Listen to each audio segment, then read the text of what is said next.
Yan, luto tayo ng sauce ng palabok at magluluto tayo ng palabok.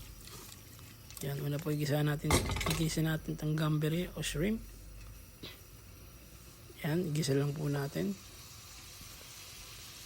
Kung medyo orange na, okay na po yan. Huwag natin lutuin ng matagal para hindi po siya tumigas. Mas maganda yung mag-iba lang yung kulay niya at maging juicy.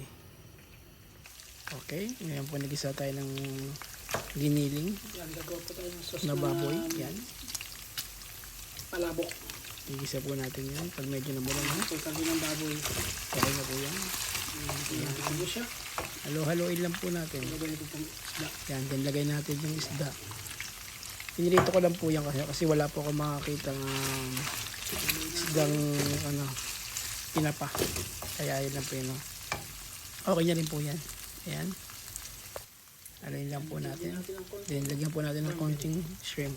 Yan. May lalagay natin yung madami.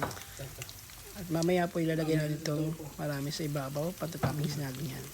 Silawan natin. Yan, gisa-gisa lang natin. Ganyan. Antayin lang natin. Gisa lang. Ito po tayo mainit.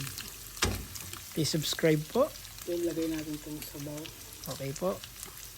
Yan, dire-diretso lang. Lakas ang katulong.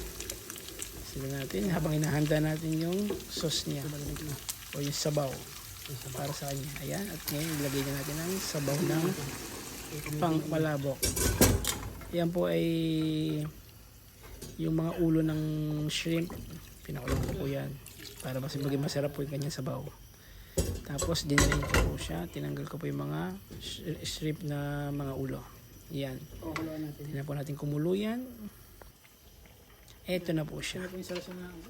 Yan na po ang palabok. sa sauce ng palabok.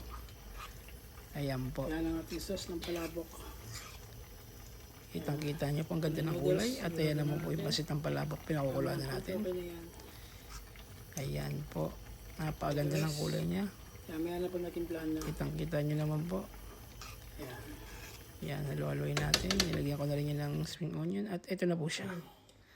Ayan po. Yan na po Napakaganda. ang palabok. Ooh, wow. Wow. Yan.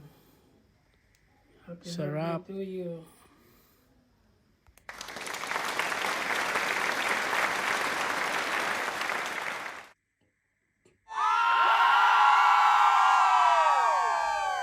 Palabok sa Italia.